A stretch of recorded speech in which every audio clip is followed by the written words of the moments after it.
Cholesterol വരാതിരിക്കാൻ ഏറ്റവും ഫസ്റ്റായിട്ട് നമ്മൾ ഡയറ്റ് തന്നെയാണ് ശ്രദ്ധിക്കേണ്ടത്. അധികം മധുരം, അധികം ഉപ്പ്, പിന്നെ ഫ്രൈഡ് ആയിട്ടുള്ള ഐറ്റംസ് ഇതൊക്കെ ഒഴിവാക്കണം നിർബന്ധമായി. എന്താ വെച്ചാൽ ഇതിലൊക്കെ കൂടുതലായിട്ട് അൺഹെൽത്തി ഫാറ്റ്സ് അടങ്ങിയിട്ടുണ്ട്.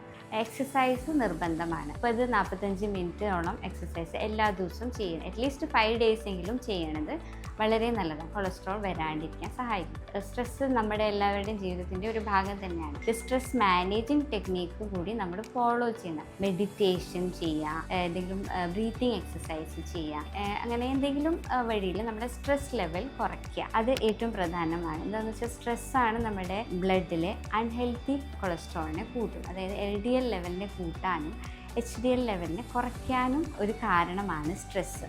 അതുപോലെ മദ്യപാനം, പുകവലി, ഈ ദുശ്ശീലങ്ങളൊക്കെ നമ്മൾ ഒഴിവാക്കണം. ഈ മദ്യപാനത്തിലും പിന്നെ പുകവലിയിലൊക്കെ കുറേ ടോക്സിൻസ് നമ്മുടെ ബ്ലഡിൽ എത്തുന്നുണ്ട്.